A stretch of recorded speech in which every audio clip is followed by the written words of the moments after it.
मित्रों नमस्कार। क्या हाल चाल है आपके? और तैयारी भी आपकी अच्छी चल रही होगी, क्योंकि अभी आने वाले एग्जाम के अंदर आपके साधारण ब्याज और चक्रवृद्धि ब्याज के जो क्वेश्चन पूछे जाएंगे उन क्वेश्चन को अपन हल करें, ठीक है ना। साधारण ब्याज और चक्रवृद्धि ब्याज लगभग सभी एग्जाम में पूछा जाता है सिलेबस के अंदर, और इसके क्वेश्चन की प्रैक्टिस आपको करनी है। थोड़ा बेसिक इसमें आपको अच्छा रखना पड़ेगा। बेसिक क्यूब और cube root, square and square root, table वगैरह ये सब चीज़ें आपको अच्छी तरह से आनी चाहिए। कैलकुलेशन, मल्टीप्लाई डिवाइड बहुत अच्छी तरह से आना चाहिए, तब ये वाले प्रश्नावली आपके अच्छी होगी। अब क्वेश्चन क्या कह रहा है, किस दर से 10,000 रुपये का मूलधन 2 वर्ष में चक्रवृद्धि ब्याज की वार्षिक दर से चक्रवृद्धि ब्याज मिश्रित दर 16,900 रुपये हो जाएगी। मतलब इस क्वेश्चन के अंदर अपन को दर ज्ञात करनी है। क्या ज्ञात करनी है? दर क्वेश्चन के अंदर ज्ञात करनी है। क्वेश्चन के अंदर आपके मूलधन दिया है, मूलधन ये भी प्रिंसिपल आपको 10,000 दिया, 10,000 दिया हुआ है। समय टी टाइम मतलब 2 वर्ष दिया हुआ है, समय 2 वर्ष दिया हुआ है। और मिश्रित धन आपको दिया हुआ है, मिश्रित धन यानी टोटल अमाउंट एक आपके 16,900 दिया, 16,900 रुपये दिए,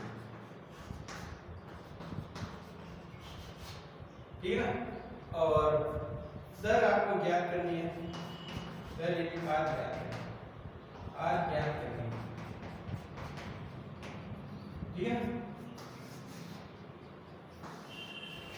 तो इस हिसाब से यदि अपन साधारण ब्याज का सूत्र लगा के सॉल्व करें तो भी हो सकता है। एक तो सूत्र है आपके ये, टोटल अमाउंट बराबर P × 1 + R/100 घात T, घात क्या है? T है। एक तो इस सूत्र के हिसाब से करेंगे, एक सूत्र और है, वो सूत्र है आपके R √, मिश्रित दर अपॉन मूलधन, मिश्रित दर -1 × 100, ये सूत्र है। इस सूत्र की बजाय ये सूत्र से करें तो थोड़ा टाइम कम लगता है। इसमें कैसे करोगे? मिश्रित धन आपको दिया हुआ है 16,900, मूलधन दिया हुआ है 10,000 और माइनस करना है आपके 1 और इनटू क्या करना है? 100 करना है। इनटू क्या करना है? 100 करना है। अब देखो 2 0 से 2 0 कट गया और यहाँ से बचा आपके 169/100 माइनस मूलधन इनटू 100, माइनस मूलधन इनटू क्या बचा? 100 बचा। अब अपन वर्गमूल लेंगे, इसका वर्गमूल 13 होगा और इसका वर्गमूल 10 होगा, -1 और इनटू 100। 13 में से 10 गया, कितना बचा? 13 में से 10 गया, कितना बचा?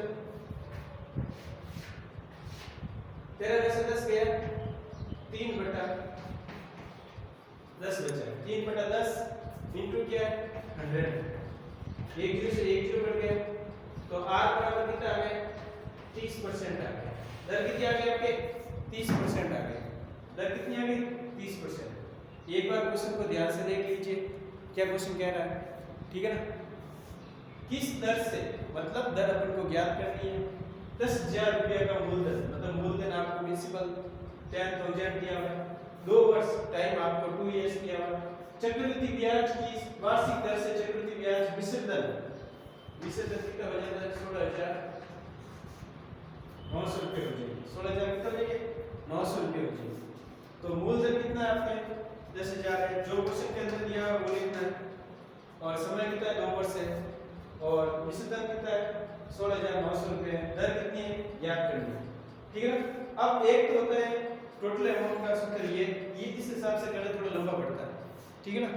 तो अपन एक सूत्र और लगाते हैं, ये दूसरी विधि है, अन्य विधि से, अदर मेथड से, ये दूसरी विधि से करते हैं। तो क्या सूत्र है? मिश्रित धन अपॉन मूलधन रूट के अंदर -1 × 100, तो मिश्रित धन 16,900/10,000, 2 0 से 2 0 169/100 -1 × 100। तो इसको सॉल्व किया, वर्गमूल लिया इसका 13/10 -1 × 100 तो 13 में से 10 गया, 13 में से 10 गया, 3 बटा कितने हो गए, 3 बटा 10 बच गए इंटू 100, 0 से 0 कट गया, 30% आपके क्या बच गए, 30% क्या बच गया, दर आ गई। दर कितनी आ गई आपके, 30% दर, 30% क्या गई, दर आ गई, 30% दर आ गई। आगे वाला पीरियड मित्रों क्वेश्चन देखते हैं, इससे आगे वाला क्वेश्चन क्या क्या है। ऐसे क्वेश्चन के अंदर आपको ये वाला मेथड भी अच्छा लगता है क्योंकि इसमें टाइम कम लगता है, इस वाले मेथड से भी ये क्वेश्चन टोटल अमाउंट से कर सकते हैं, ठीक है ना। तो इसमें थोड़ी आपको कैलकुलेशन अच्छी आनी चाहिए, स्क्वायर एंड स्क्वायर रूट आना चाहिए, बराबर वर्गमूल, घन और घनमूल आना चाहिए, क्योंकि कभी कभार टाइम 3 वर्ष आ जाता है तो वो क्यूब में कभी कभार बन जाता है, ठीक है ना। क्यूब रूट निकालते हैं तब वो ये टाइम आता है, उसमें अपन दर निकालते हैं, ठीक है ना। आगे वाला क्वेश्चन देखो क्या कह रहा है आगे वाला, इसमें आपको फॉर्मूला भी आपको याद रखने पड़ेंगे, टोटल अमाउंट का और साधारण ब्याज का, दोनों चक्रवृद्धि ब्याज का। आगे वाला क्वेश्चन देखिए क्या कह रहा है मेरे विद्यार्थियों, कितने समय में 20% वार्षिक दर से 1000 रुपये का चक्रवृद्धि ब्याज निश्चित दर 1331 रुपये हो जाए, जबकि ब्याज 6 माही, ब्याज क्या 6 माही हो तब अपन क्या करते हैं, ब्याज 6 माही हो तो क्या करें, समय को दुगुना करते हैं, दर को आधा करते हैं।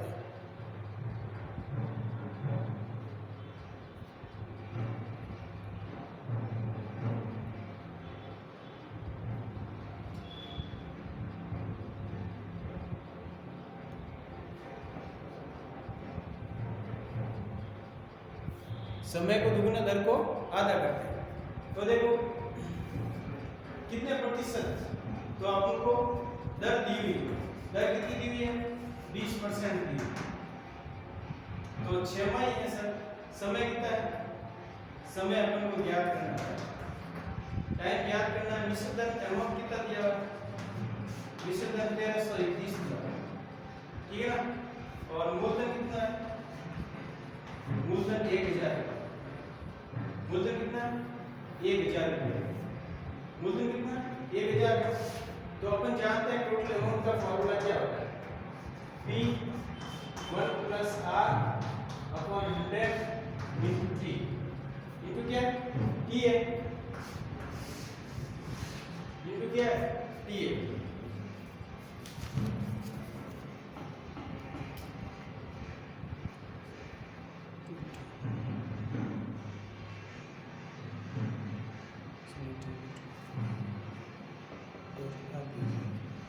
अब देखो शर्त क्या है, शर्त आपके 6 माही, शर्त है 6 माही, तो समय को क्या करते हैं, समय t है तो 2t हो जाएगा, समय t है तो क्या हो जाएगा 2t, दर आधी हो जाएगी, दर कितनी होगी आधी,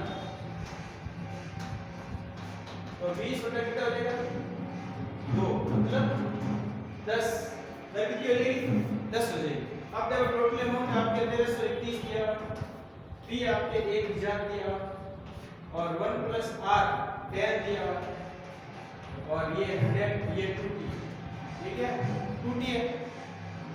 अब देखो 1331 में बटा 1000 करेंगे, बटा क्या करेंगे 1000, इसको सॉल्व करेंगे तो 110 बटा 100 करेंगे और ये 2t है, ठीक है ना।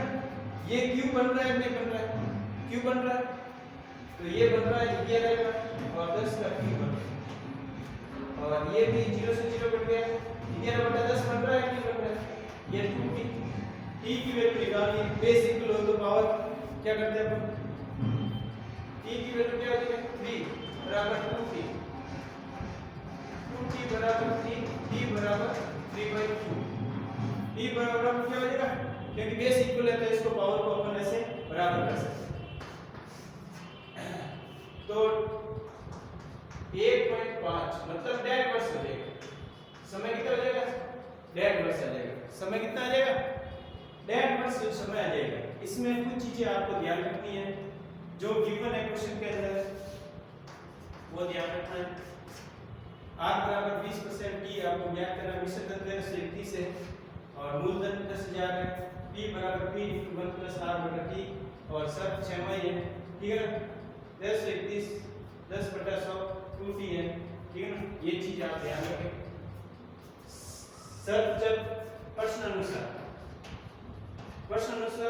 शर्त 6 माही हो, शर्त क्या हो 6 माही हो तो समय दुगना होता है, दर आधा। दर क्या होती है? आधी होती है। ये ध्यान रखें, समय को दुगना करते हैं, दर को आधा। समय t है तो 2t हो जाएगा, दर 20% है तो 10% हो जाएगी। दर कितनी हो जाएगी? 10%। और 1321 into 1000 1 + 100/1000 2t और 1321/1000 और ये 0 से 0 कट गया, ये 11/10, ये 11 का क्यूब है, ये 10 का क्यूब है, तो इसको 11/10 का क्यूब, इधर भी 2t है, तो दोनों बेस इक्वल है। 11/10 11/10 पावर बराबर करेंगे, पावर 3 और 2t 2t बराबर 3 t बराबर 3/2, मतलब 3/2 को ये डेड वर्ष समय है। समय कितना आ जाएगा? डेड वर्ष समय आ जाएगा आपके। तो ऐसे क्वेश्चन के अंदर फॉर्मूले के हिसाब से आपको सॉल्व करना है। जब क्वेश्चन के अंदर शर्त क्या दी हुई है उसको आपको ध्यान में रखना है। 6 माही है तो समय को दुगना करते हैं, दर को आधा करते हैं। और 3 माही है तो भी अपन क्या करते हैं, समय को 4 से भाग देते हैं, दर को 4 से भाग देते हैं और समय को 4 गुना करते हैं। तो लगभग आपके 6 माही वाला ज्यादा पूछा जाता है, समय दुगना दर को आधा किया जाता है। ये वाली चीज आप ध्यान रखें, ठीक है ना। और क्वेश्चन के अंदर फॉर्मूला बहुत इंपॉर्टेंट लगता है। और 2 वर्ष का मैंने दर निकालने का वो भी एक अन्य सूत्र भी बताया था, वो भी आपको ध्यान में रखना है, ठीक है ना। थैंक यू मित्रों, ओके, ऑल द बेस्ट। आगे और अपन क्वेश्चन करेंगे। जय हिंद, जय भारत।